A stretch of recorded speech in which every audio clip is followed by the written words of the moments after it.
tonight the latest video game craze to sweep the United States and Japan. It's called Nintendo. Video games are the latest craze to sweep the country and most of the world, too. Millions of people are addicted to hours of gazing at electronic images on game screens in arcades and in their own homes.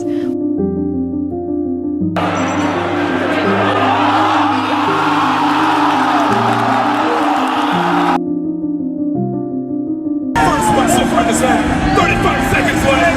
Who's gonna get it? You just saved him. You just saved him. Oh, shit! That was sick.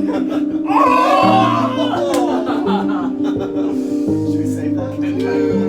That was a good shot.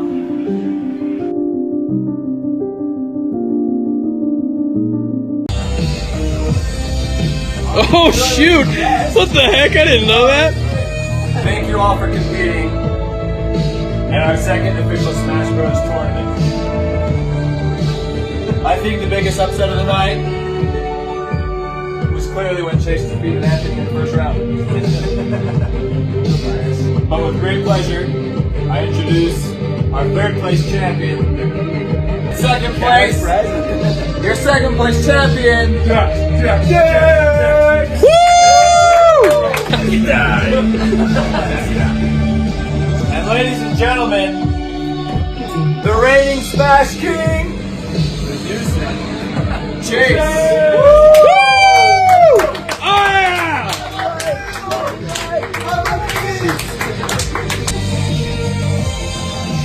Yeah! You're probably wondering what you're watching.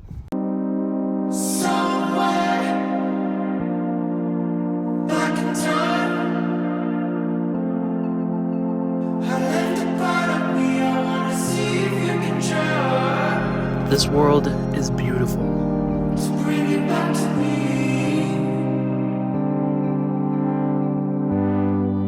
There's so much we take for granted.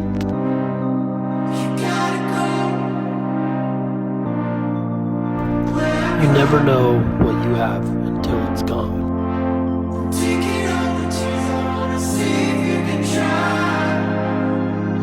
This is a story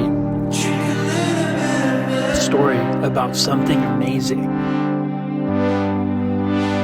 and it was lost forever.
I'm coming back next year. I'm paid.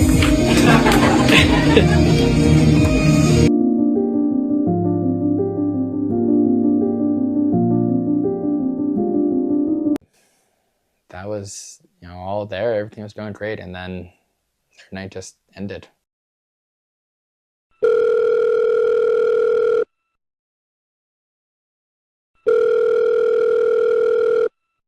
I'm good, buddy. How are you?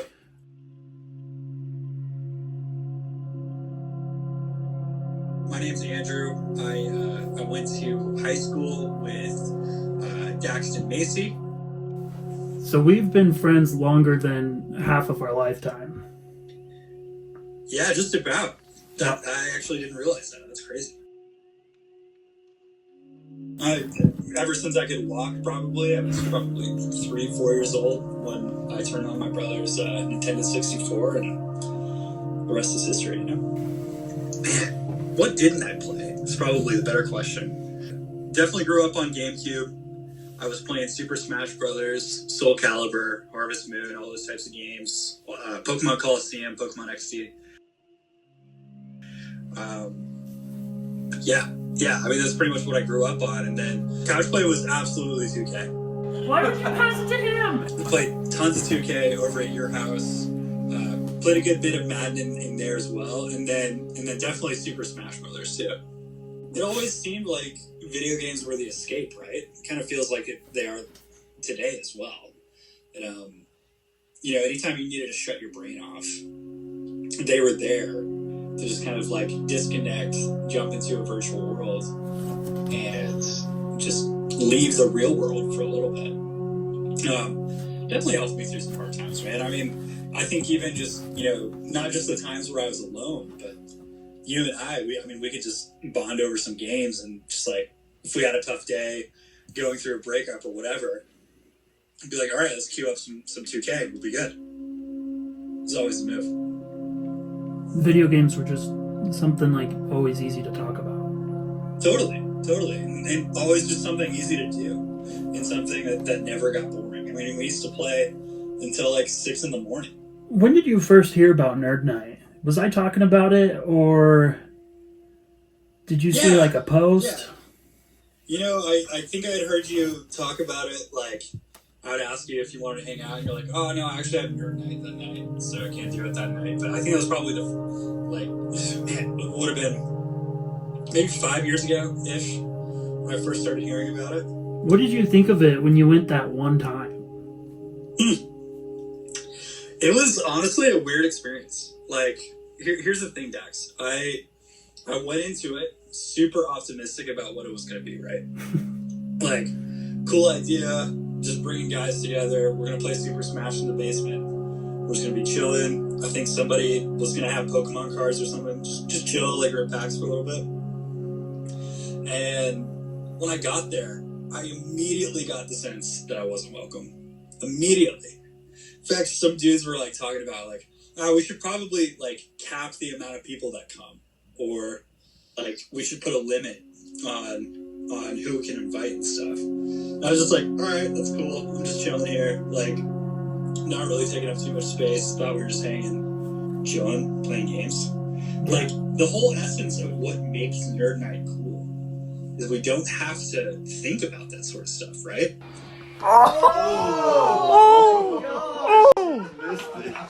Holy cow! Like, you should be able to go and feel comfortable, and you're just spending time with your guys, and you're just hanging and having a good time. And that's like, so it was usually on Tuesday, right? So like, you could use that time to decompress after Monday and Tuesday, and like prep yourself for the rest of the week. But there were people that were setting expectations and rules and like social stigma, and it was just wrong. Just wrong, man. Nice. Oh, that was a good game, bud. And, I'm an open book about it. It's it was kind of tough, if I'm being honest, leaving the house that night. Just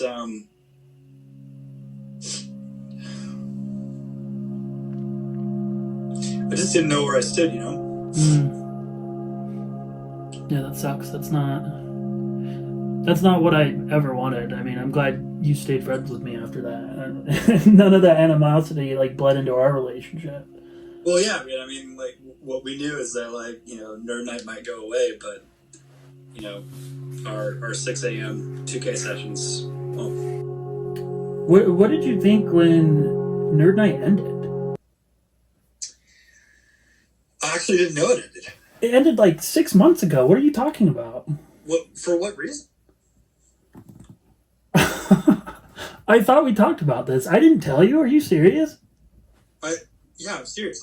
Why would you have not told me about this? Dude, I'm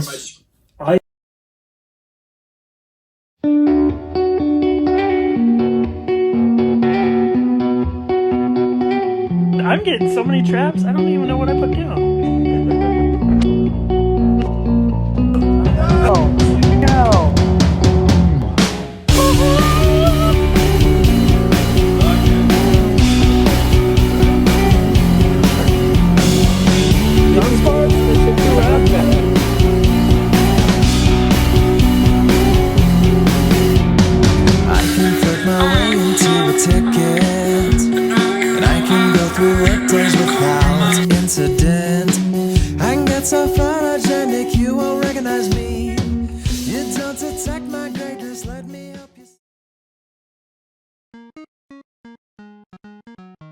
My name is Alexandros Konstantinos Volamarkis. I go by Alex. My name is Ricardo Castro. I am Daxton Macy. My name is Chase Haynes. Anthony Fellows. My real name or fake name? I was part of Nerd Night. I work at a bank right now. I'm the jock of the group. Being a nice guy. I'm a sign language interpreter by day. I work on elevators for a living. Full name? First and last? And by night, a musician, an aspiring musician. I've been working at a dealership for probably 8 years now. Basketball player, a video game nerd. I'm Gerardo. Married, live a humble life, got a house. Freshly married man. I work. Car enthusiast, and a dog lover. The dad, and I'm having my second child on its way. Watch it. Shows. I very much enjoy the presence of other people, but I feel like the older I get, the more introverted I'm becoming. But in general, I very much enjoy the association of my common man. Growing up every day. By some people's standards, yeah. I play video games a lot, you know. Play some games. On a scale of 1 to 10, I'm a 9 when it comes to gaming. I am an avid video gamer. I played a lot. I've always been into racing games. Yeah, I mean, I feel like they are a huge part of my life. It's an everyday thing for sure. I played a lot of Smash Bros. I played a lot of Pokemon, a lot of wrestling games. I tend to play a lot of single player games. I'm replaying Pokemon right now. And I also love For Honor and Sea of Thieves. I think that's pretty much about all I play these days. My first ever game system ever was a Nintendo 64. And I got it at Jungle Gyms. Dude, I play everything. I play primarily PC games. A lot of Resident Evil games. I got really into the horror action games. And I still play a lot of Pokemon too. Currently, in this day and age, you'll find me immersing myself in the virtual realm of Ghosts of Tabor. I'm slowly becoming enslaved to it. It's terrible.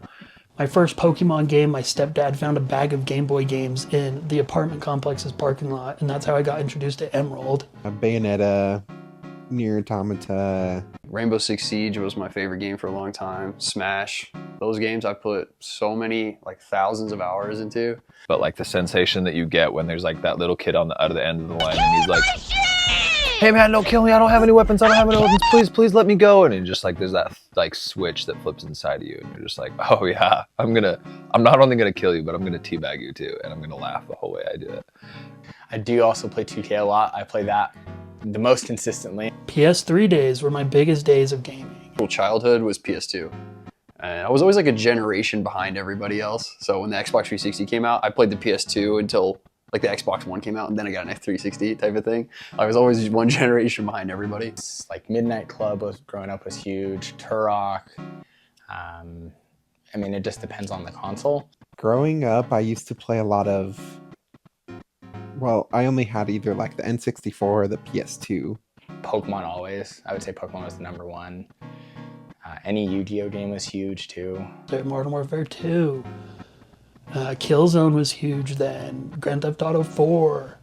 And growing up, I would play a lot of multiplayer games because I had my brother.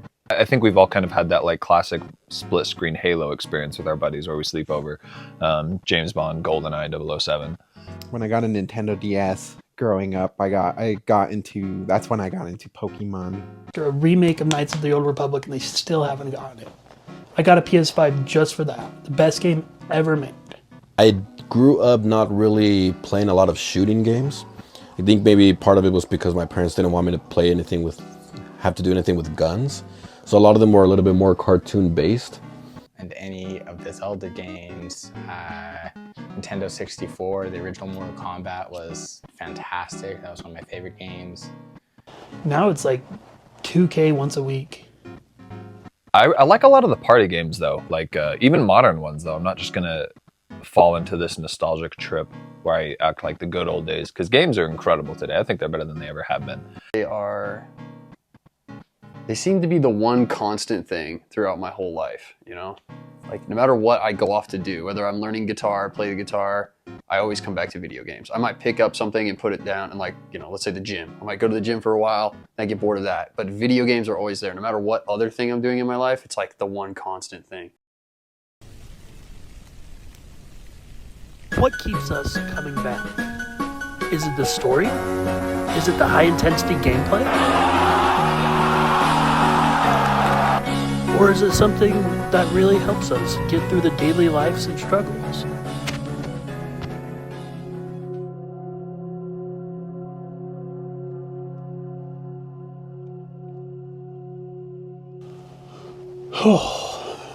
That's a lot to unpack right there. It's kind of a cliche to say that it's an escape, but it was. Like, you know, my mom's a drug addict, alcoholic and stuff. Not really guiding me through hard times. I want to say it helped me just let the time fly by fast. I was pretty introverted growing up, so I kind of tended to escape by playing video games. And I moved 20 times before I turned 18. There were times growing up, especially playing basketball, where I would get disappointed in myself, or, you know, I would let somebody down. I never had stability. I never had like a place to call home. This is kind of a personal thing that I haven't told a lot of people, actually. Come home and go straight to your room and play games, because like, say hi to your mom because you have to, but you don't want to look her in the eye, dude, because you don't want her to get started. Don't get her started. You know, losing friends, losing people in your life, it's, you know, you kind of, what's the one thing you can turn back to? I never really had a specific game that I was like, this is the game I played when I was having a rough time. It was just whatever I was playing, I would connect or either lose myself into the games. I am a hopeless romantic, and without fail, like every time there was a breakup, that's not necessary. Every time there was a breakup, I would go to one of my buddies and we would just kind of like game it out. You know, don't get her talking or whatever. I don't want to see that. You know, if she was even conscious, she slept for 3 days straight or whatever, and so I'll just like play video games all day, every day. But the one consistent thing in my life, it was video games. Video games was always my fallback. I would just go sit in my room, lock my door, turn the lights off, and I would find enjoyment there. In another world. And you don't have to worry about your problems for a minute, you know, and if I'm ever feeling down or whatever, I tend to get lost into like the worlds of a video game. I know it's good to feel through it or whatever, but sometimes it's nice to just like, I'm just not gonna really think about stuff right now. My stepdad just recently passed to cancer, and me and my siblings made like this world in Minecraft. All huddled around the couch on our phones, on the Xbox. We were all just connecting in this world. And it got us through. Like, it's unmatched how good you can feel playing them, so. As humans, we seek connection. We seek belonging. We just never want to be left behind.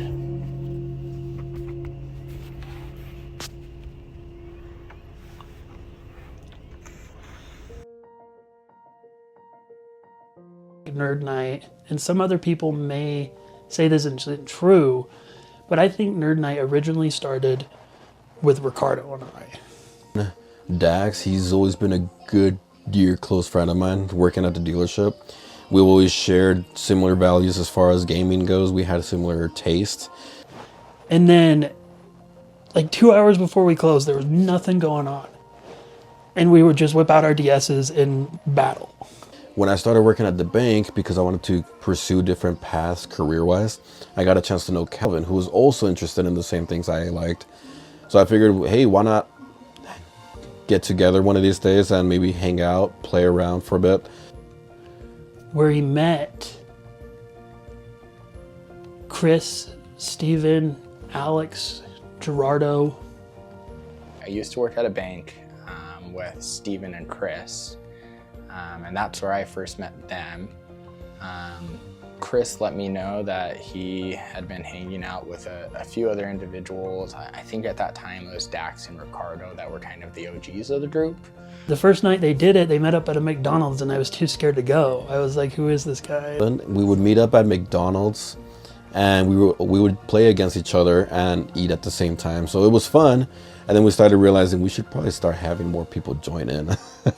And we battled each other in Wendy's, and then we battled each other out in the car in the parking lot.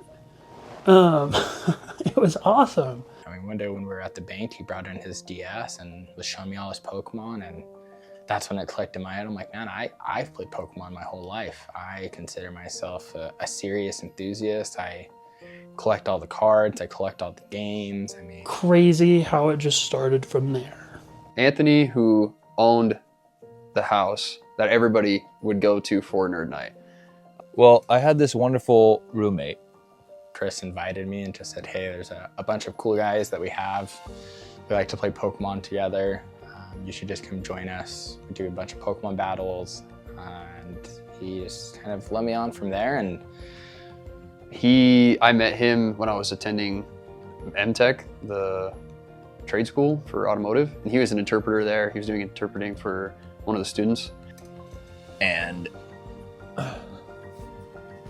he lived in the basement, the dungeon that had no windows. On the last day of the semester, I just brought my Switch in because I was gonna set it up on the projector and have everybody play. But this didn't end up working out, but he and I sat there and played it. I was like, hey man, you wanna play Smash? I'm just playing it by myself. Like, had it propped up on the table, and I gave him one of the Joy-Cons and we were just like playing the game.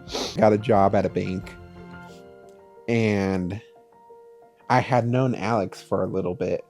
We started adding Steven, Alex, and then Gerardo started coming, and there was like, it just kept growing and growing, and it was awesome. There was about like 10 to 20 different people that have come around at Nerd Night. And I didn't know anyone. Alex was like the only one that I knew there, so I would talk to him. And he turned that dungeon into a safe haven for a lot of us. So after a while, when I realized he was bringing over these other fellow nerds, and then I don't know how it happened, but he ended up putting together a tournament. He invited a bunch of people, and I think was it the first one? Yeah, maybe it was his first one, or maybe it was the second one. I don't know, but he put together a tournament, not Nerd Night, outside of Nerd Night. Had a bunch of people come over. He had medals and stuff for everybody. And so it was Alex, Steve, and Chris. Chris also worked as, and I was closer to Chris because we were tellers. So, and I got like third place. I was so mad. I was like, because you know, I thought I was the best, and then I got humbled. And then he invited me again. We did another one, and then I won that one. And then Nerd Night started coming around, and like I'm like, well, I've already been attending this stuff, and I'm friends with Anthony, so that's how I got into it. Monday or the day after Monday, every now and then they would talk about video games, and so I was a pretty shy person, so I didn't outright say, hey, can I join? I guess I just kind of creep down. I mean, he would definitely invite me, I believe. Yeah, he was inviting me, and so I just would kind of creep downstairs myself and be like, yeah, I'll play a couple rounds. Let's see how this goes. And then over time with that, I kind of slowly became attuned to the group, and it became more of a normalized thing where I was like, yeah, it's we got a reoccurring weekly schedule of Nerd Night on this particular night, and I'd usually try to ensure that my schedule was free that I could participate. Slowly but surely, I became friends with all of them.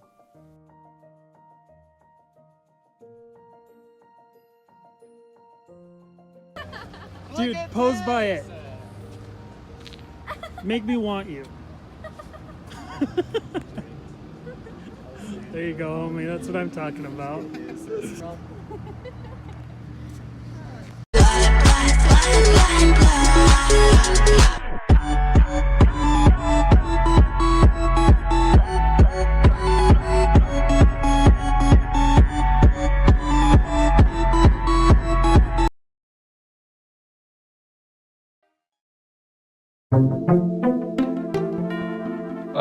Nerd Night was I think it was kind of an evolution. Nerd Night to me was... Nerd Night was an escape from reality. Like literally, it was just a get together of friends to play video games. Initially, Nerd Night was just a bunch of guys getting together to nerd out, to play Super Smash Brothers in some dude's basement. A group of boys, where those boys were kind of making this outing of going Pokemon card shopping, grabbing some Taco Bell, then coming back and gaming it up afterwards. It was routine. It was something that we could look forward to every week. So we started getting into Smash Bros a little bit more, but it was always the same fun routine. Eventually we would do other things. Some other things I couldn't get involved as much as I wanted to, but for the most part, a lot of the times we were always playing Pokemon games, battling each other, Smash Bros. We were always so competitive, and it was just a release every week. You get just one day that you don't have to worry about the stresses of everything else that's going on, and you just get to enjoy yourself and be who you are. It was something that you could look forward to. Tuesday would be Nerd Night, and then Monday would make us look forward to Tuesday, and then Tuesday would get us through the week. Nerd Night kind of became this day of the week where everybody could like look forward to, and some of the most fun I've ever had playing video games. When I joined, it was honestly probably my first time hanging out with people who really like playing video games. We all got together and just like had fun. Nerd Night was a place for everyone to be safe, be themselves. Just like, yeah, dude, it was like unmatched. I've never had that kind of community. Even though it was small, like I've never like had that community with video games. Like, I mean, there's probably been like 10 to 15 different people in Nerd Night in total. But Nerd Night evolved into this like parent that we all didn't know we needed. We pretty much just played Smash Bros. You know, you get excited when you're with the boys, you scream, you shout. Somebody does something sick, and it's just a vibe. It's great energy, and who doesn't enjoy that? I think it would be an injustice to say that Nerd Night was just the idea of playing video games. I think it was much more than that. A bunch of guys in their early 30s or late 20s were all getting together and we're playing the same game over and over again. And the little mini tournaments that we did were my favorite. You get the trophy over here, you know. Like every week between Nerd Night, I would be like thinking about it nonstop. Like, oh man, Dax beat me that. Oh, dang it. Like he did this thing to me. Like I gotta figure out how to counter that, or something that was stable and consistent. And the weeks flew by, you know. The whole time that Nerd Night was going on and when I was attending regularly, the weeks flew by because I was like grinding Smash outside of the game or outside of Nerd Night, and then I'd show up for the tournaments and stuff. So we really got close with each other after a couple of years, I'd say, and then we started to have other activities like barbecues, which is really fun. You know, everyone would just bring their own games, invite their significant others. It's a good chance to really connect with everybody outside of just the normal Nerd Night group, to really build like a family almost. And we were just there for each other. It was a team, it was a unit, it was a family. It was a family for 6 years. And so, I mean, as this kind of continued on, eventually it felt necessary that a title be coined for it. And what better fitting name than a bunch of nerds who get together on a particular night for Nerd Night.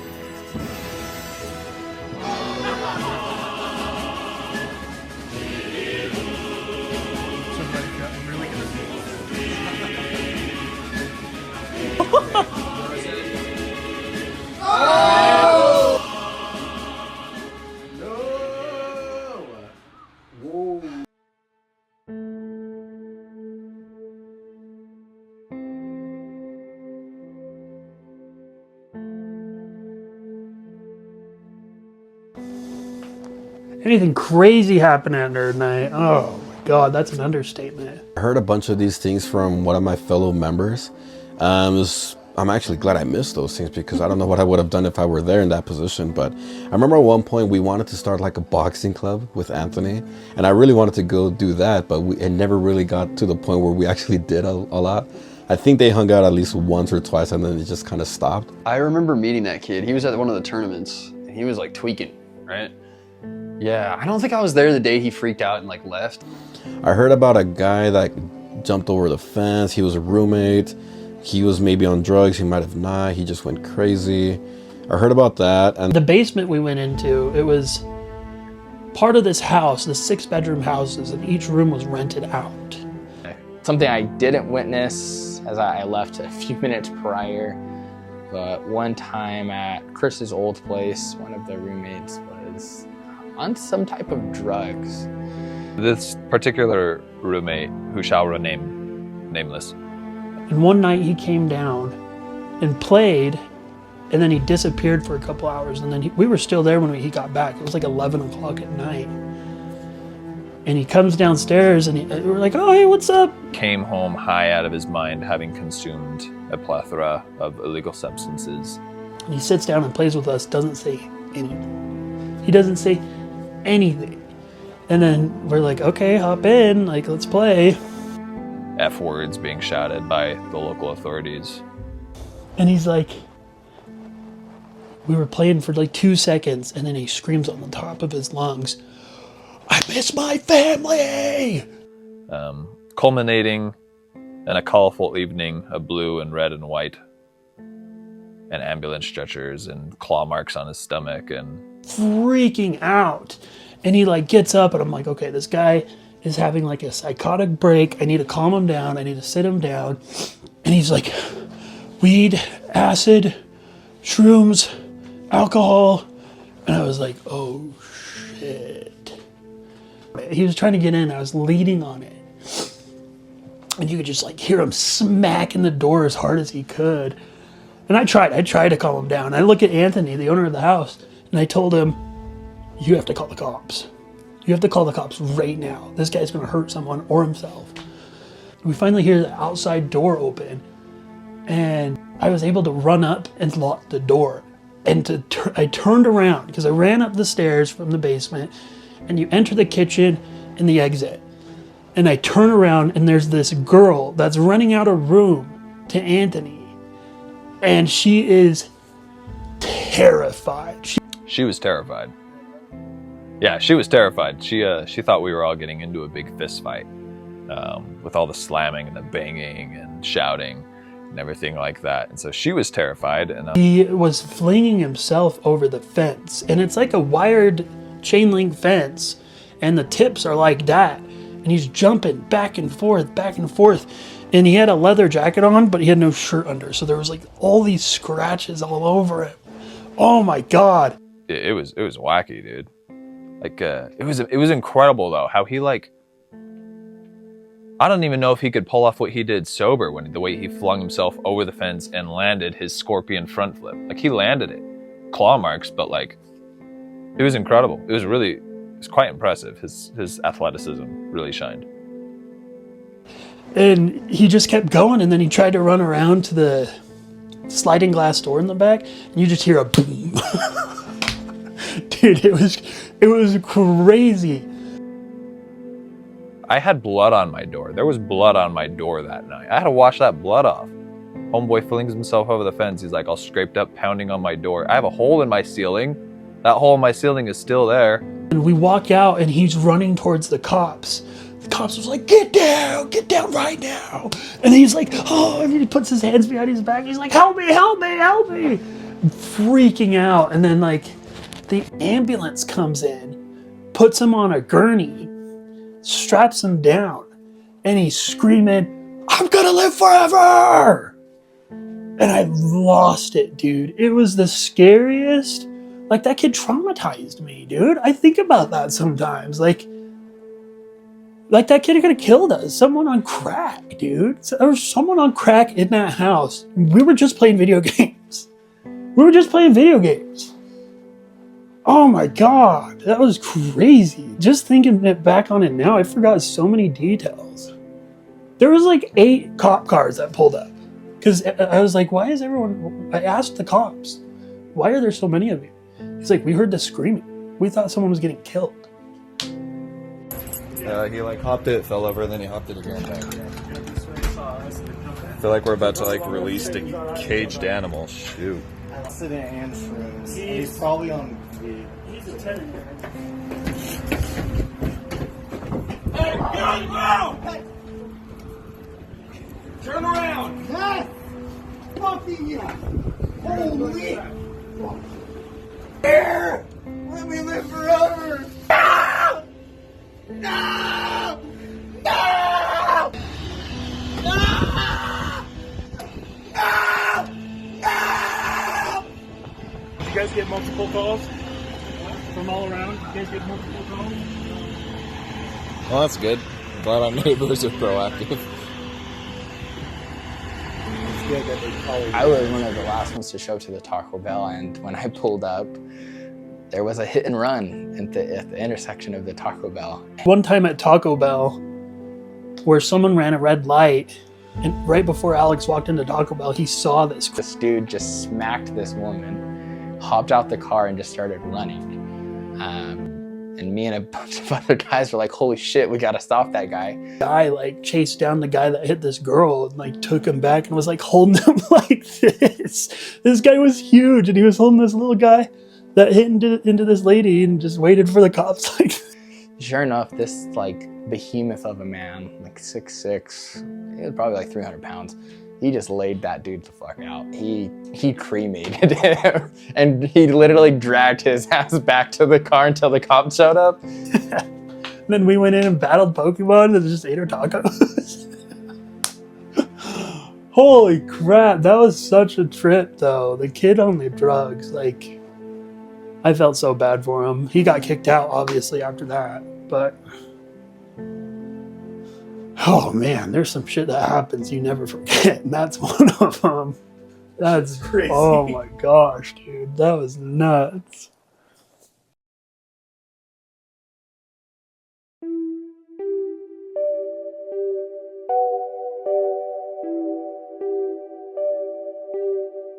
It's hard to imagine this is how 2020 started. But across the world, dozens were falling ill with a mysterious virus that would ultimately change life as we know it. These are still working to identify the virus behind a pneumonia outbreak in the central city of Wuhan. Very concerned. Now that you brought it to my attention, I'll stay away from most people. On social media, Gobert can be seen getting up from his seat after a pre-game interview on Monday and touching the mouthpieces of several reporters' microphones and recorders. Today, the NBA suspended the remainder of the season after a player tested positive. In a statement shared by the NBA on Twitter. Yeah, because I started working at the bank in February. And then literally not even a month after I joined was when like everything shut down. We had a mask up. And Chris had like hand sanitizer for us every time we came over. And Someone was having us mask up. We were following the mask mandates. We would mask up when we got together. I'm pretty sure it shut down for the first while, right? Like for the first little while, like first few months, I think. And then if you did go, you had to wear a mask, right? But I know his wife was very sensitive to it. So he wanted to take extra precautions. But when that first hit, I think Nerd Night stopped for a couple weeks. I know that we were really cautious during especially the peak COVID. Like, I think I joined I think around June was when I started going. I want to say like May, June. And then it was just game on after that. Like, we got back to it. A lot of us, I feel like, didn't go insane because we had that during COVID. But we were very cautious, especially with Chris's family situation and how. That was the scary part. Is like, what were we gonna do staying in our house all the time, you know? But we would mask up. Other people would host. Oh, I started hosting during that time. Oh, that's right. Dude, that was awesome. I actually loved hosting. Because we were essential workers. So, but we didn't have anyone inside the bank. So that's how we got to like talk to everyone, and we just got we became really good friends. But yeah, things didn't really change after that. We still went for it, man. Our self-proclaimed leader wanted us to wear masks. Thankfully, none of us ever got sick. And I never really went out during COVID anyways, so. It's impressive that we still had nerd nights at all, that being the case. So I'm glad we were able to, because, yeah, that's a scary thing.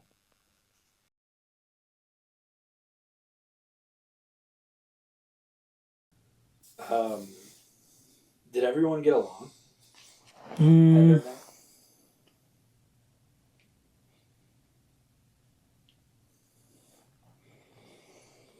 Yes and no. I mean, I don't know that anyone ever always gets along. So I think we all got along very well, yes. Of course, we would have our disagreements, little bouts. Yes and no. I thought everyone got along pretty well. Like, yeah, there are some gripes here and there. No. Right away, I can tell you, no, I don't think everybody got along. I think most of the time we did get along. Most of the time we were good. But there was like those underlying things, like you knew someone didn't like someone. I wouldn't say it was particularly different than any other friend group. Like, at the end of the day, I think we knew we were all still homies. So yeah, there were disagreements and things like that, but I think we all had each other's backs. Their abrasive personality, I guess. Like maybe outside of the game, they're cool, but then like when they start playing the game, they're losing, and then they like act out, and it just creates like a hostile environment for everybody. It becomes weird. Things that people would do that, you know, I think it's just a part of life. Somebody's going to do something that you don't like or don't enjoy or gets on your nerves, and I think that's just, you know, the way the world works. No one's perfect. What happened to Nerd Night? Some hidden things we never really talked about. I do shit that people don't like, and that's perfectly fine because I can guarantee that they do the same. Just show up at Nerd Night and then like kind of just not see anyone till like the next week. I would say we got along for the most part, and the individuals that as a group we didn't get along with, we make sure to put notice of that. But if it was just like, you know, Chris and I didn't get along for some reason, right? Then that was just like what it was, whatever. But if it was affecting the whole group, then that's when we would kind of put our foot down and make sure to end that and make sure that we discussed it with everybody involved. And then, you know, you spend enough time with people, like you notice like way more of their flaws or things like little things that irritate you. Chris became a little too controlling. I don't know if he, like, why was he the leader? I don't know, really. I feel like he just declared himself leader. And because it was in his room, he had the projector. Like, it's sort of like capitalism. You know what I mean? Whoever has the capital is like the leader, the owner, whatever. He's the ruling class. He's got the capital, and we all have to depend on him. So he sort of has control over everyone. Like a scenario that he kicked out Chase from the group. That Chris was not afraid to phase people out. If somebody got on his nerves, he was like the first one to be like, this person's going to be gone soon. We had a group chat on Facebook, and he'd just be like, guess what? We're phasing this guy out. I always think that people deserve another chance. And especially with someone going through the stuff that he was going through, I thought it was really fucked up that he got kicked out, and I think that caused more harm than did good. And Chase, like, he was a good guy. He was great. And I don't understand what he got the shit end of the stick. I still wanted to be a part of Nerd Night, and I think I just kind of let my wants get in my head and blocked my view of the control and maybe the ignorance of others. And there were some people, myself, you know, where everybody's like, you want to kick him out of the group chat? What the? I've had people tell me that, you know, and yeah. I remember when that happened, they were just like, hey, you guys are not active enough. We're kicking you out. And I was just like, okay, whatever you say, dude. Sorry. I don't know. I thought you guys liked me. I thought you would, you know, hold out like until I was ready to come back or whatever. I didn't think that I was like expendable like that, but it definitely felt that way. So yeah, no, not everybody got along. You know, Chris would say that he gave him the chance, and I don't think he ever did. And that kind of hurts. And, you know, looking back and reflecting on it, that sucked. That was a shit situation. And I wish I was a bigger man at that point.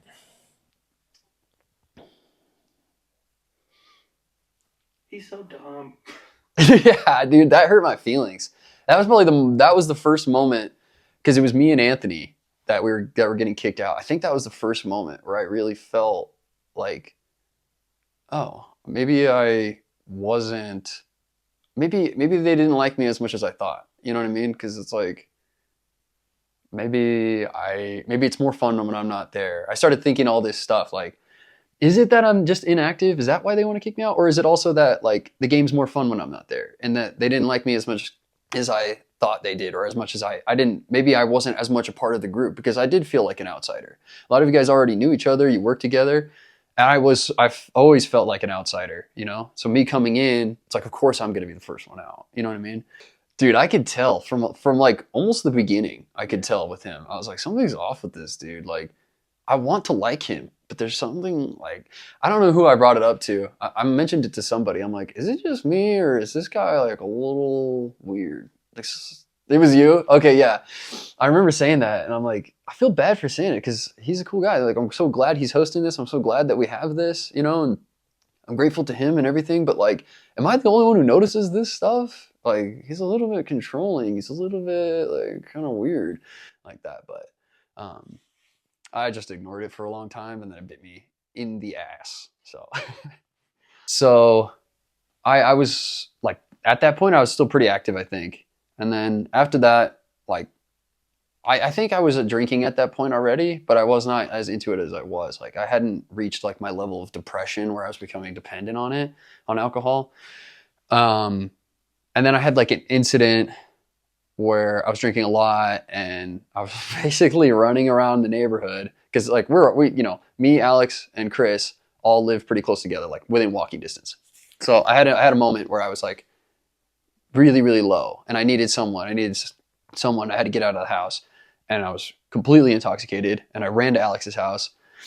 And this is a moment that I was going to talk about earlier. I didn't want to go into too much detail, but I'll just do it now. So I went to his house, and I rang the Ring doorbell. So there's a video footage of me like, you know, it's just like, I still have the video on my phone and the pictures. I look at them sometimes like as a reminder of where like I've been and how far I've come.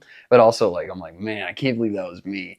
But yeah, I was like, I'm sad. I need help. Like, and he wasn't home. And that's when he came back to help me. Like, he showed up at my house and he helped me. So like that happened. And then Chris found out about it and was like, yeah, no, like this guy, we can't have this dude around. Like, that's it. Like that. And also right after, like soon after that, my last nerd night I remember I was pretty inactive, and I remember just feeling super inspired and motivated to like go to nerd night. Like, I want to play Smash. I want to get back into it.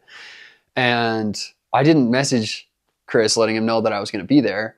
I just showed up because I thought, I'm one of the guys. He's not going to care. They're going to be stoked. Dude, when they see me walk in, they're going to be like, Chase, you know? But instead it was dead quiet, like awkward, you know? And they were like, you know? I think actually there was one time right before that where I showed up, and I think one of the guys asked me how I was doing, and I was like, I'm not doing good. To be honest with you, I'm just not doing good. And I tried to make a joke out of it, but I guess he got uncomfortable about that. sorry, I'm not doing good. I don't know what else to tell you. I'm trying to do better. I'm here because I want to feel good, right? But that made him uncomfortable. And then, so like, it had been, I think, a long time between that one and my last one. Like I said, I showed up, it was super awkward, and there were too many people. And I think I ended up leaving early because Chris only has one console, one screen, and there was like more than 8 people. So they had to kind of like try to rotate me in. And after that happened, like I was pretty much done. That's it. Like Chris was just like, you can't come anymore. You're toxic. Everybody feels uncomfortable around you.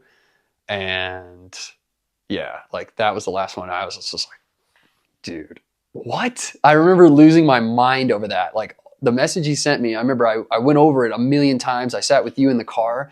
I'm like, what does he mean people feel uncomfortable around me? What is he talking about? I'm toxic and this and that. Like, what? And what? And I actually don't even think he texted me that. I don't remember how I heard about it. Somebody else said that about me. He said that about me, and then I wasn't allowed to go anymore. I like heard it through the grapevine or something, which made me even more mad.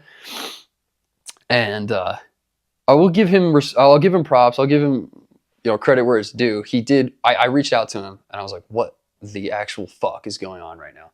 He's like, let's get together and talk about it in person. And we sat down and we hashed it out, and I figured out like where he was coming from. And he's like, I will allow you to come back to Nerd Night now. And I was like, okay, cool, thanks. I don't think I ever went again after that. I was like, thank you, sir, for your permission. You know what I mean? How did it go? Well, at first it was like, I was mad, right? And I was like, he came to my house, which is also pretty impressive. You know what I mean? He came to my house, we sat down on the couch, and I was just like, what is going on? Like, I'm sorry. I kept apologizing. I'm sorry. I'm sorry you guys feel this way. I'm sorry. I'm like, I don't want to get into too much detail. I didn't want him to like oust anyone, or if he felt like he felt like HR for Smash. You know, and he was the HR guy. Like I had gotten complaints of harassment or something, and now I have to sit here and like try to figure out who has an issue with me, and like for the sake of like being anonymous or keeping everything anonymous, and like, so you can't lash out at anybody. Like he didn't want to talk about it in too much detail, but he said like, he just started naming people that had an issue with me. And I honestly think maybe he was like kind of projecting, I wonder if he was projecting his issues or blaming other people for the stuff that he didn't like about me. You know what I mean? Because when I talked to those individual people, they were like, I never said I didn't want you to come back. I never said that I didn't like you, or I felt, I thought you were going through something. And like the way they were talking about it, I was so mad at them for saying what they had said about me, apparently. And then when I actually talked to them, like, no, it's not like that. I was like, well, he made it seem like that, So yeah, during the conversation though, I just felt really bad. Honestly, I was just like, man, I'm a pile of shit. Like everybody hates me. No one wants me there.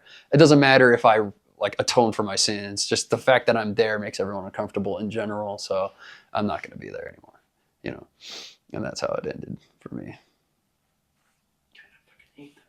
Yeah. Alex and I were literally once like, you can't do this to Chase. I remember that group chat. Mm-hmm. Like, this is bullshit. I appreciate you guys standing up for me, dude. And he is very convincing.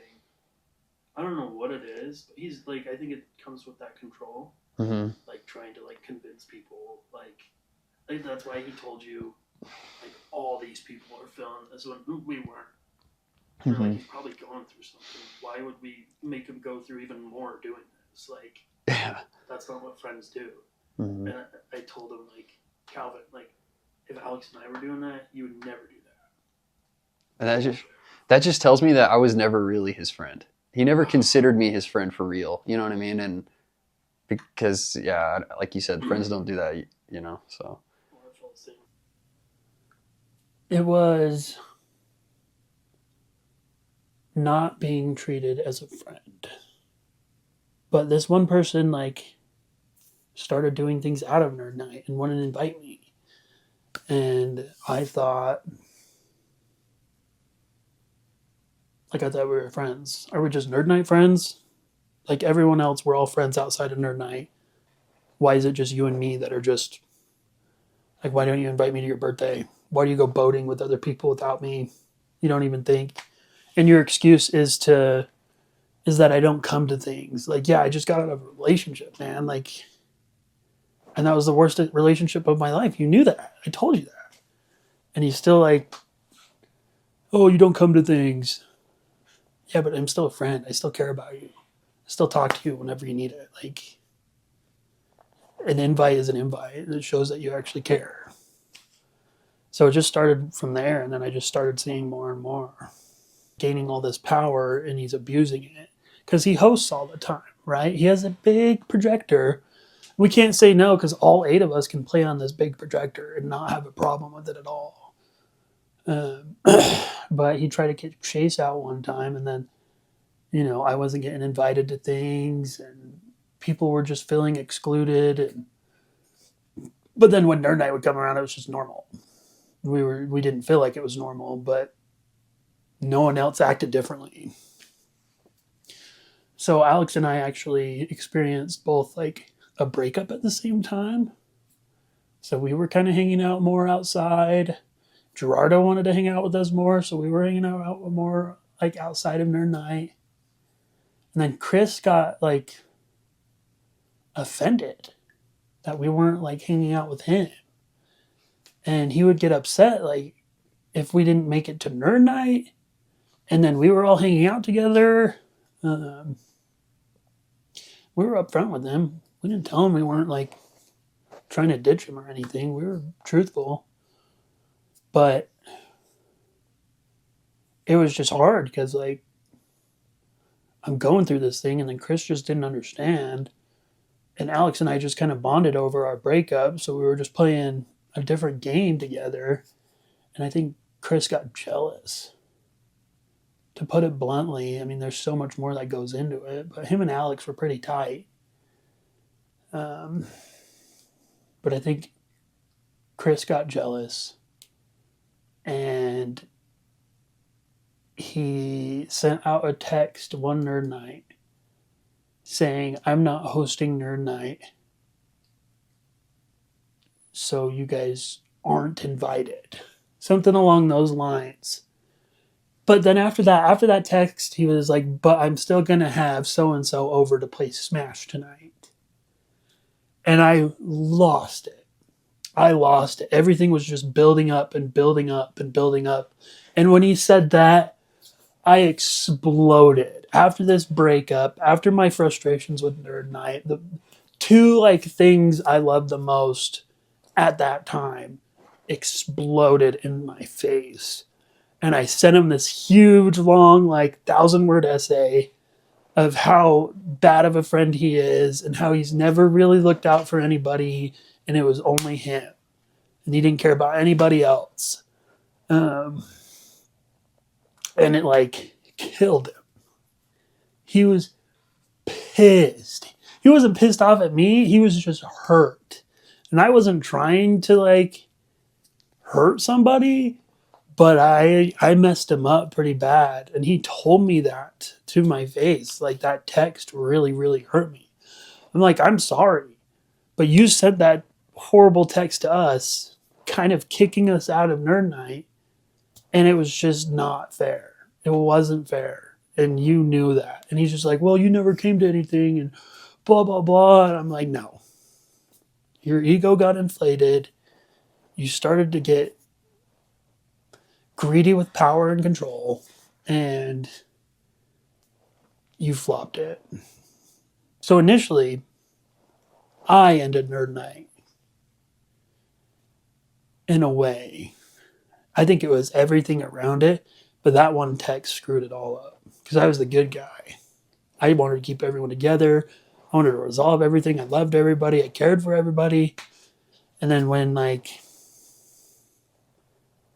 I don't know, when that person kind of freaks out, that never freaks out, that's the end. Something really fucking happened if that person's getting pissed.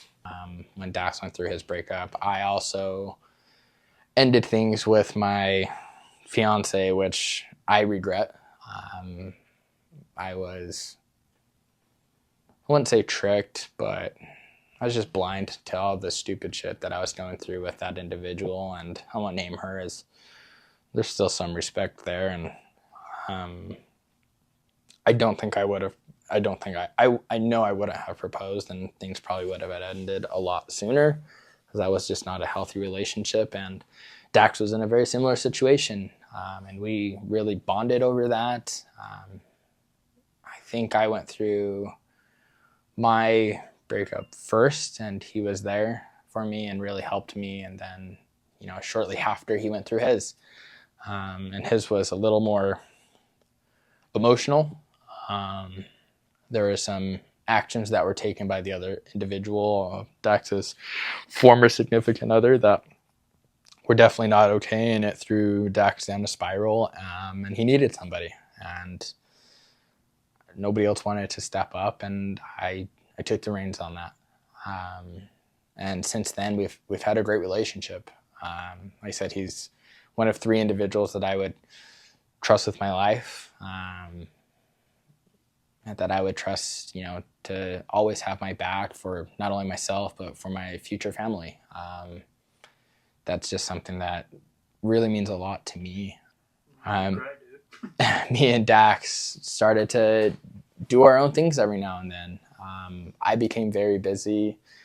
My yaya, grandma from Greece, there was an unfortunate situation there, but we had to fly her here to the US, so I took some time away from everything to help with that, and there was a lot of stress around like immigration stuff and just, you know, stuff like that. So I missed Nerd Night for a couple months, I would say, maybe went to a week, and I communicated that to the individuals that needed to know. I don't want to lay out my dirty laundry to everybody, and so there was details that I provided to Chris and to Dax, and that was it.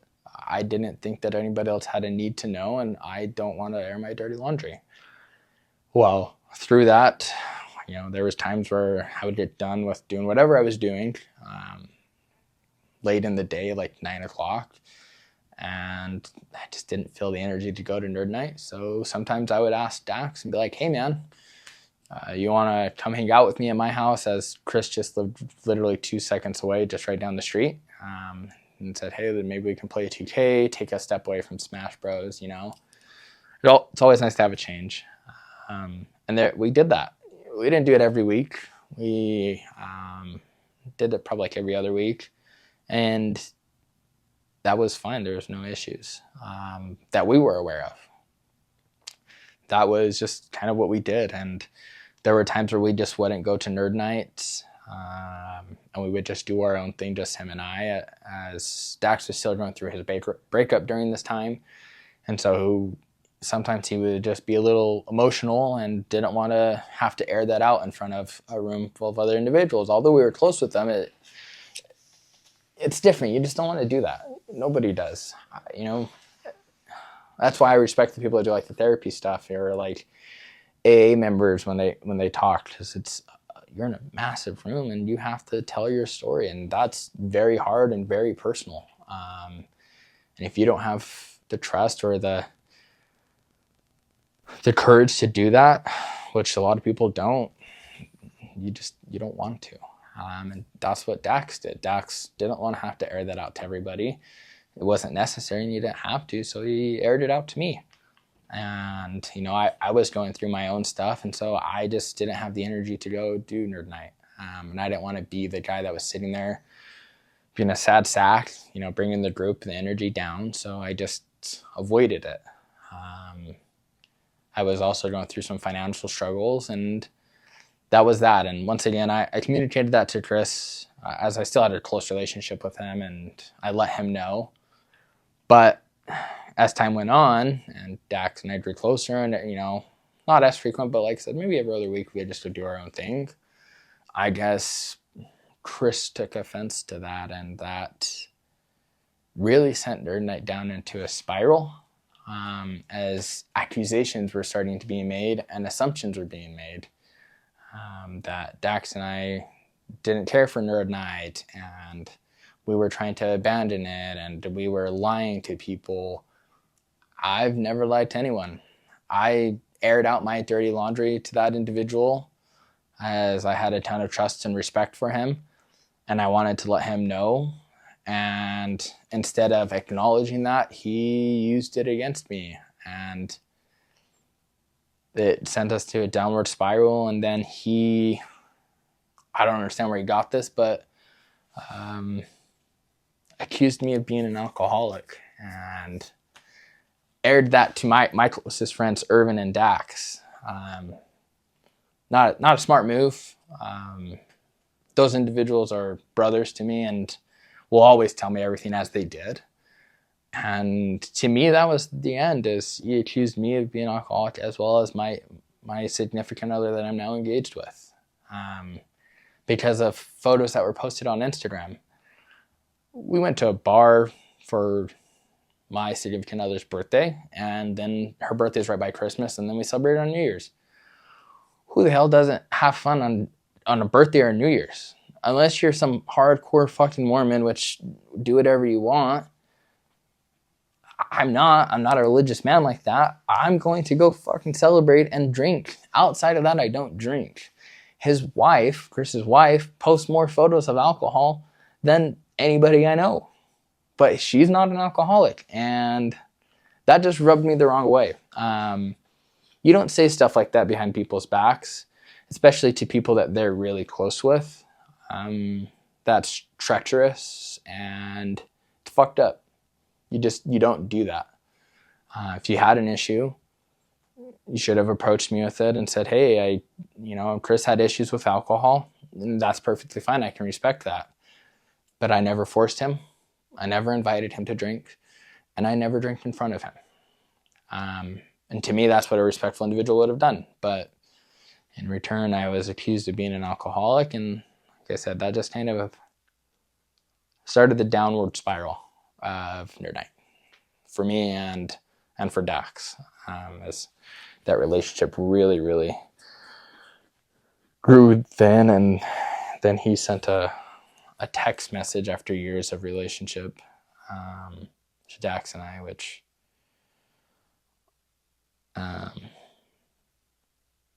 basically just said that we weren't good friends and that we didn't have respect for him, which is bullshit.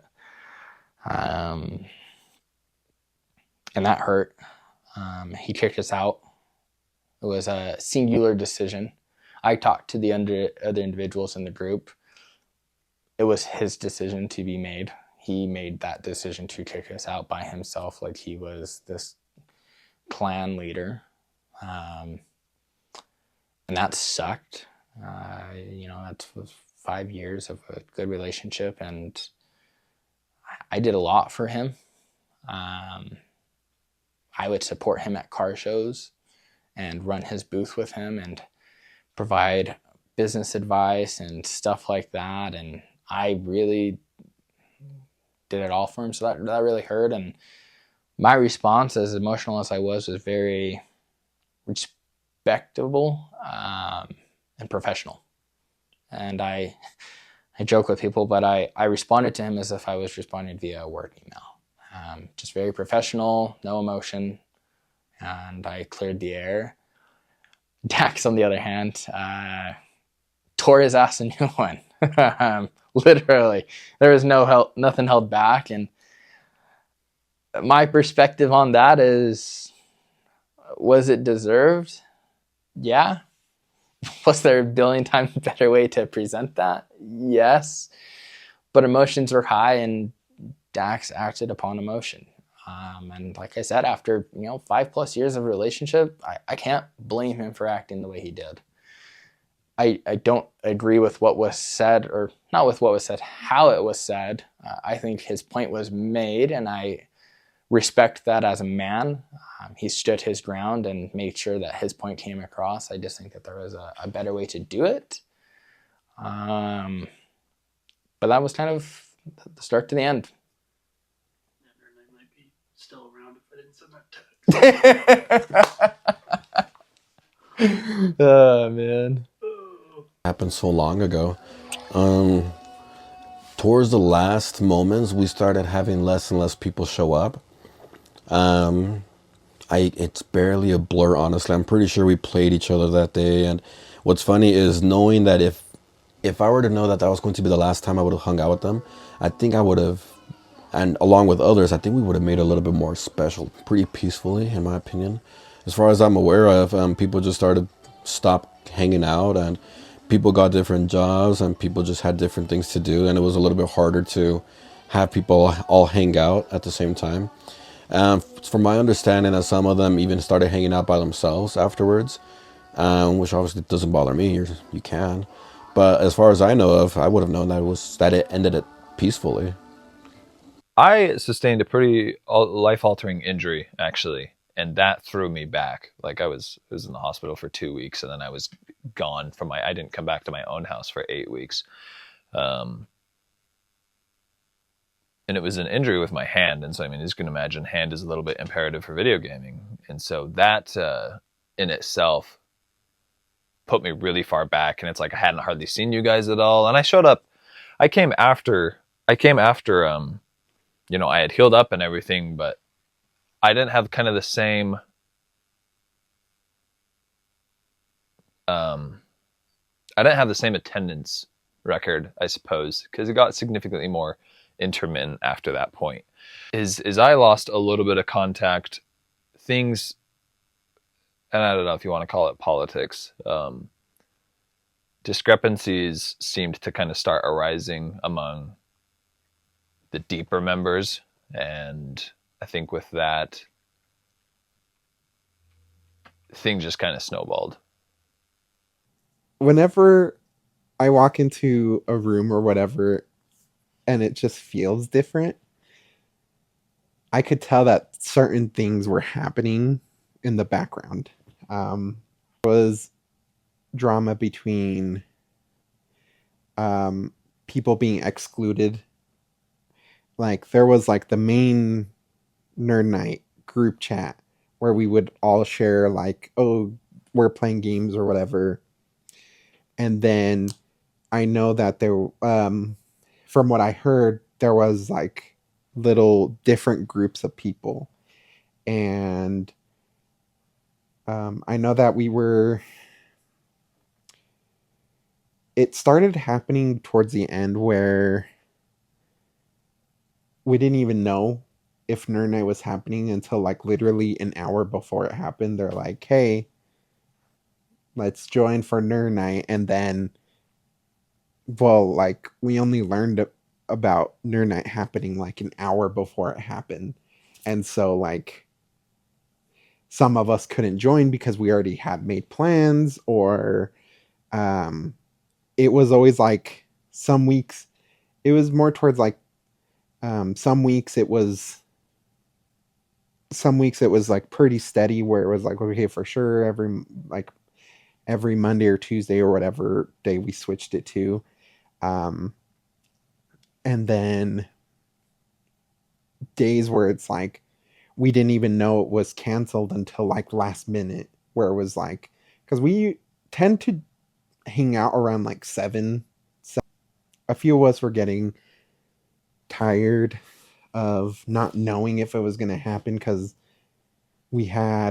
some people had partners that they would plan with other things, and it's just kind of like revolving around trying to get things done, and we couldn't because Nerd Night was supposed to be today, and then 30 minutes before it was supposed to start, we'd find out that it was canceled. So we'd find out that Nerd Night was happening, but some of us were excluded from it.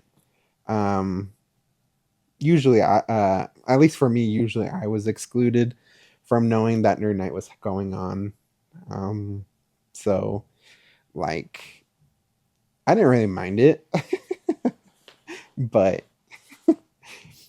I guess like there was like a secret Nerd Night group going on, and they would play games and stuff, and just some of us didn't get text messages. So Yeah. What happened to Nerd Night, the end, was just a lot of kind of like groups going on.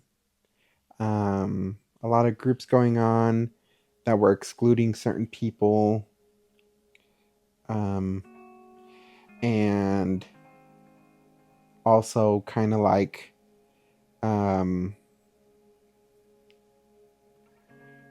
which, and then I'm trying to think, not respecting time, just knowing that it did happen. So I'm just glad it did happen because it was a good time. I liked it a lot.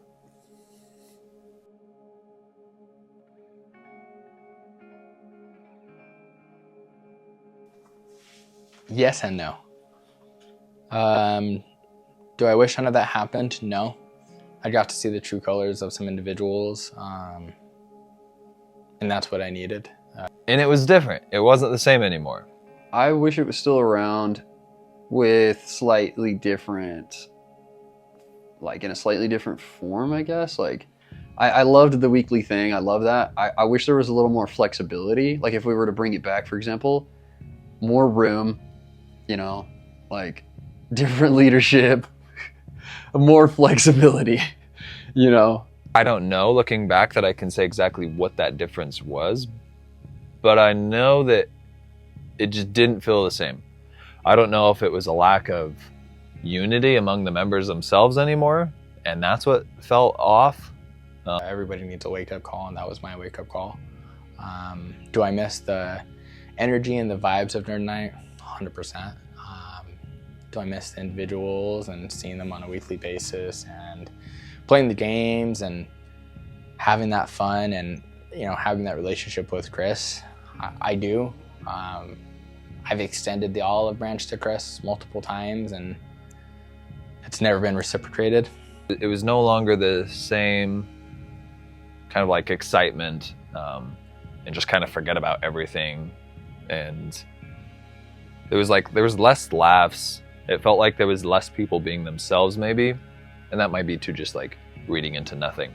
They just took it however they wanted to take it, and that's on them. I can't control their emotions or how they feel, and I personally don't give a fuck. I don't know if "still around" is the right word, because that would imply that it was that Nerd Night. You know what I mean? But honestly, like something similar to that would be cool to do again. Yeah. People have gone through far worse, and it is what it is. That's my motto. It is what it is. Can't do shit about it. What are you gonna do? Go cry for a day, punch a hole in the wall, whatever it is. Get over it the next day. Yeah, I do every now and then, yeah. Maybe not on a weekly basis, maybe once a month type of basis would be pretty cool. I kind of feel like Nerd Night was a term more exclusive to the people who were with us at that time. And so it's not something that I think I'm gonna throw around and be like, we're gonna have Nerd Night tonight, because it was like, that was Nerd Night. Nerd Night is a thing that happened, and now it's not happened. That chapter's closed. Nerd Night is kind of like what you make it. Right now I'm in a D&D group, so it's kind of like our own Nerd Night in a way, and I really like it. I do miss the game nights and doing that, but Dax and I have, I've stated before, have adopted a 2K night now on Tuesdays. We'll fluctuate in the day sometimes, and that's just fun. It's the same competitiveness, same energy, same screaming, yelling. Yeah, there may not be a bunch of other individuals around us, but that's okay. I have a really close relationship with Dax, and sometimes 2K is like a therapy. It's an energy release from a shit-ass day, like Nerd Night was. And every Sunday, my wife and I go to my mother-in-law's house, and you know, my wife has 2 little sisters, and I'm like, "You've never played this game?" We do things similar. They are different people. They're different games. They're different settings, and it's a different time. So what I'm doing now with my buddies is we have For Honor tournaments. And for those of you who have played For Honor, it's incredibly hardcore. And it's just a sword fighting samurai Viking clash fight to the death game. Andrew and I get together and play FIFA every couple weeks. Like I found a lot of enjoyment like either playing co-op games with my wife's little sisters, you know, they're like 13 and 9, and I'm like, Super Bomberman R, like you gotta try this game. A lot of times I'll play Mario Party with my wife every now and then. I don't have a lot of friends who play video games, or I don't have a lot of close friends who I can see myself hanging out with. I do, but we all have our lives too, and I play a lot of Smash Bros by myself as well, just to kind of fill a void or make the time go by a little bit faster. Maybe while I'm waiting to head out with my wife to go have dinner, while I'm waiting for her to get ready, I'll be playing video games every now and then. I just don't play a lot of video games anymore, honestly. You have the privilege of actually seeing the 2-timing champion in a row right now. I currently hold the trophy for that. Isaac sucks. And then Alex and I are still really close and meet up every week, and we play 2K, and that's literally all we play. We can't play anything else. We're so addicted. Like we'll play games like that on every week, or I will literally just make them play a game. I'll be like, okay, here's the game, play this, and I'm gonna watch you play it. So it's not even close to Nerd Night, but it's like I really crave that local co-op experience, and definitely nothing online that even comes close to that. So yeah, there's still a void there. I just hope everyone else that was part of Nerd Night has their own Nerd Night. I guess I've made really good friends with Dax and Alex, so I still hang out with them. Just to appreciate more what you have now, because you never know when you'll lose it. Especially with like family and friends. You know, you can say you'll be friends forever with someone, and then something happens and they either move away and you hardly talk, or someone passes away.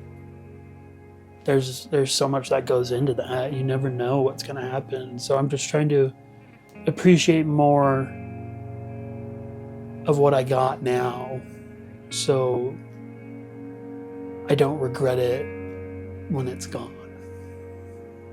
It's really nice to like have friends that you have history with or built history, or even like inside jokes, I would say. So like, it's been good. It's sad that it ended the way it did. I was living the childhood I never had because I moved everywhere. I never had a consistent friend group. I didn't have people I could play video games with when I was 10, 11, 12, 13. I went to 7 different elementary schools. And I find a bunch of guys that play video games. I got to live that childhood. I was able to like reborn and actually have that life I wanted away from all the chaos. And then it like helped me blossom into a person, and I think that's part of the reason why I have so much confidence now, how I can just talk to people. Though like Nerd Night, I wish never ended, but everything ends at one point, so it's something to come to terms with. Go find yourself a Nerd Night. Go make some time. Set some time aside for the boys, the ladies, and find the people you congregate with. People who can kind of just like put life on hold for a second and just have a great time.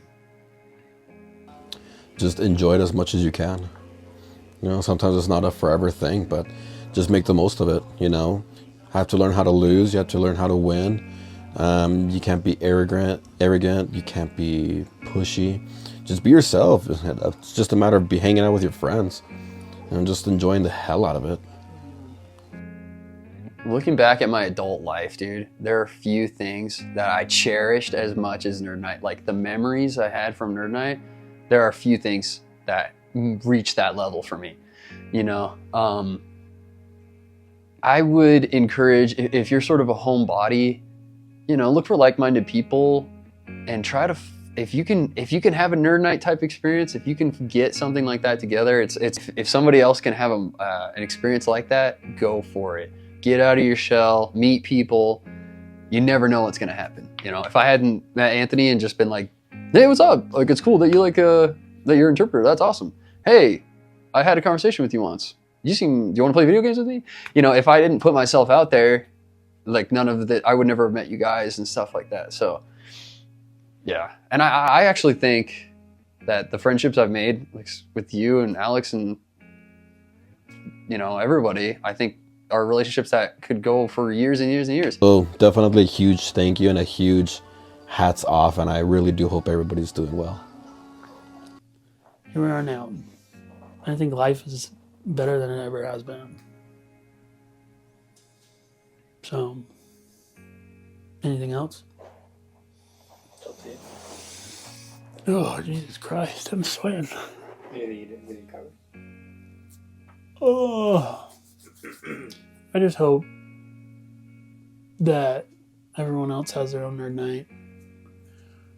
I hope everyone else, even though we couldn't interview everybody, I hope everyone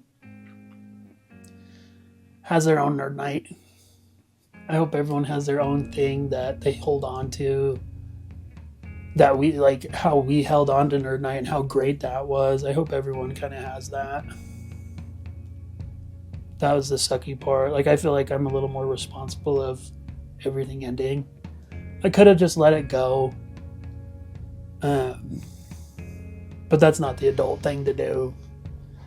Like, sometimes you gotta buck up and like actually talk about some shit. And shit's gotta end sometimes before you grow up. You lose friends, you lose activities, whatever. But it's how you come out of it that really matters.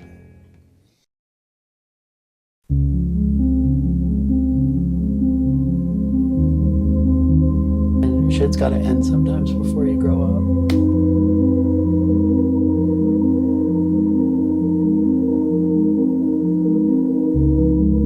But it's how you come out of it that really matters.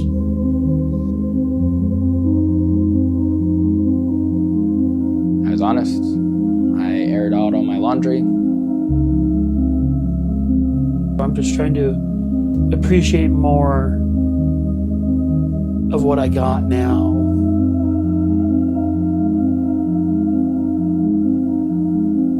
So I don't regret it when it's gone.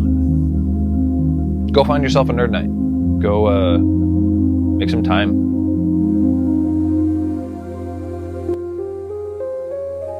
Life goes on. You know, you can't dwell on it. Shit sucks. Find the people you congregate with. People who can kind of just like put life on hold for a second and just have a great time. Like maybe lifelong friends that I've made from this.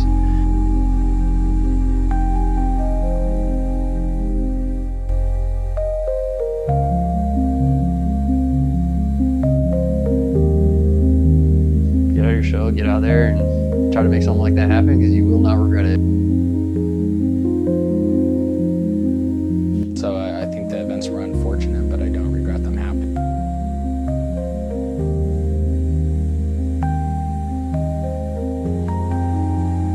It's really fun. Even with the way everything went, I don't regret it. So.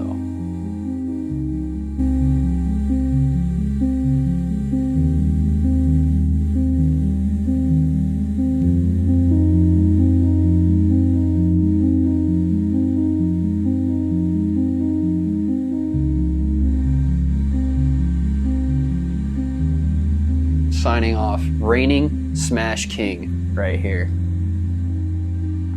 It was nice to go into it having surprised everyone.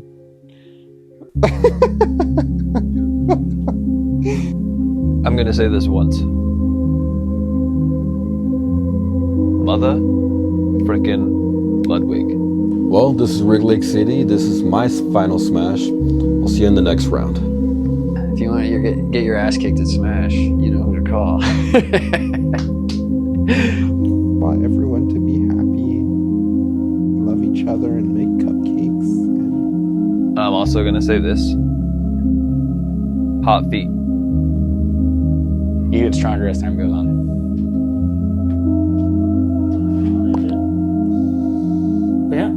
that's it. Peace out.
Reigning Smash King.